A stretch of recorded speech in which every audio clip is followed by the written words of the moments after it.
Welcome friends, welcome to our channel my first view. இன்றைக்கி நம்ம என்னோட ஸ்டைலில் பீட்ரூட் குருமா எப்படி பண்ணுறதுன்னு பார்க்கலாங்க. நான் இங்கே சப்பாத்திக்கு செய்திருக்கேன் இந்த பீட்ரூட் குருமாவை. நீங்கள் இதை ரைஸ் கூட வச்சு சாப்பிட்லாங்க, ரொம்ப சூப்பராக இருக்கும். வாங்க ஃப்ரெண்ட்ஸ், வீடியோக்குள்ளே போகலாம். இங்கே நம்ம மண்ணில் செய்த ஒரு பாத்திரம் வச்சுருக்கோம். இப்போ இதில் ஒரு 2 டேபிள் ஸ்பூன் அளவுக்கு எண்ணெய் சேர்த்திக்கிறேங்க. இப்போ இங்கே எண்ணெய் சூடானதும் இதில் ஒரு 1/2 டீஸ்பூன் அளவுக்கு சோம்பு சேர்த்திடலாங்க. கூடவே ஒரு டீஸ்பூன் அளவுக்கு கடுகு சேர்த்திடலாம். இப்போ இந்த கடுகு பொரியட்டும். இப்போ இந்த கடுகு பொரிஞ்சதும் பொடியாக கட் பண்ண பெரிய வெங்காயம் ஒன்று சேர்த்திடலாங்க. இந்த பெரிய சைஸ் பெரிய வெங்காயம் ஒன்று கட் பண்ணி சேர்த்திருக்கோம். இதோட கூடவே 3 பச்சை மிளகாய் நீல வாக்கில் கட் பண்ணது. பெரிய சைஸாக இருந்தால் 2 போதுங்க. இது குட்டியாக இருக்கிறதுனால நான் 3 கட் பண்ணியிருக்கேன். இப்போ இந்த வெங்காயம் நல்லா ஒரு பொன்னிறம் ஆனால் போதும். இப்போது இந்த வெங்காயம் வதங்குறதுக்குள்ளார நம்ம இந்த 2 தக்காளியை நல்லா ஒரு பேஸ்ட்டாக அரைச்சி எடுத்துகிட்டு வந்துடலாங்க. வெங்காயம் நல்லா வதங்கினதும் நம்ம அரைச்ச இந்த தக்காளி பேஸ்ட்டை சேர்த்திடலாம்.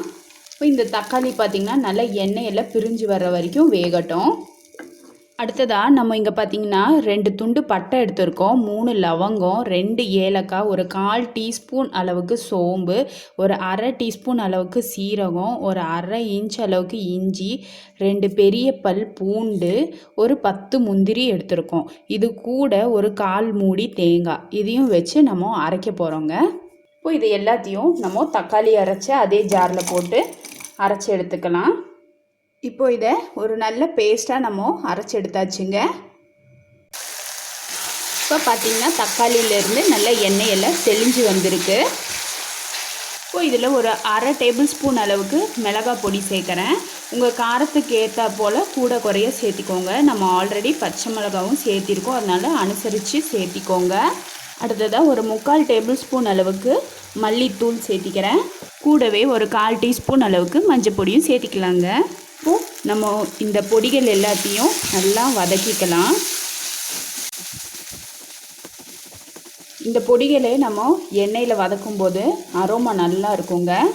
இப்போ அடுத்ததாக பொடியாக கட் பண்ண பீட்ரூட், ஒரு 1/4 கிலோ அளவுக்கான பீட்ரூட்டை சேர்த்திடலாம். இப்போ இந்த பீட்ரூட்டையும் சேர்த்தி நல்லா வதக்கிக்கலாங்க. இந்த மசாலாவோடு சேர்ந்து இந்த பீட்ரூட் ஒரு 2 நிமிஷம் வதங்கினா போதும், அதிகமாக வதங்க விட வேண்டாம். இப்போ நம்ம இதுக்கு தேவையான அளவு உப்பு சேர்த்திடலாம். ஒரு 2 நிமிஷம் நல்லா வதக்குனதுக்கப்புறமா நம்ம அரைச்ச இந்த தேங்காய் விழுதை சேர்த்திடலாங்க. இப்போ இந்த தேங்காய் விழுதையும் சேர்த்து நல்லா வதக்கி கொடுக்கலாம். ஒரு 2 நிமிஷம் வதக்கி கொடுக்கலாங்க. ஒரு 2 நிமிஷம் கழித்து இதுக்கு தேவையான அளவு தண்ணி சேர்த்திக்கலாம். இந்த பீட்ரூட் வேகணும், அது கூடவே நமக்கு குருமா எந்த அளவுக்கு வேணுமோ அந்த அளவுக்கு தேவையான அளவு தண்ணியும் சேர்த்திடலாம் கூடவே. இப்போ இதை மூடி வச்சு வேக விடலாங்க. இந்த பீட்ரூட் வேகட்டும். இப்போ நம்ம ஓப்பன் பண்ணி பார்க்கலாங்க. சூப்பராக ரெடியாக இருக்குங்க. நான் இங்கே கொஞ்சம் கெட்டியாக தான் வச்சுருக்கேன். எதுக்குன்னு பார்த்திங்கன்னா நான் இங்கே சப்பாத்திக்காக செய்தேன், அதனால் நீங்கள் சாதத்தோடு கூட சேர்த்தி சாப்பிட்லாங்க, ரொம்ப சூப்பராக இருக்கும். அப்போ நீங்கள் கொஞ்சம் தண்ணி ஊற்றிக்கோங்க, அப்போ நல்லாயிருக்கும். பார்த்திங்கன்னா பீட்ரூட்டு நல்லாவே குக் ஆகிருக்கு, சூப்பராக குக் ஆகிருக்கு. அவ்வளோதாங்க, டேஸ்டியான சூப்பரான சிம்பிளான பீட்ரூட் குருமா நம்ம செய்தாச்சு. இது சப்பாத்தி புல்காவோட செம்ம சூப்பராக இருக்குங்க.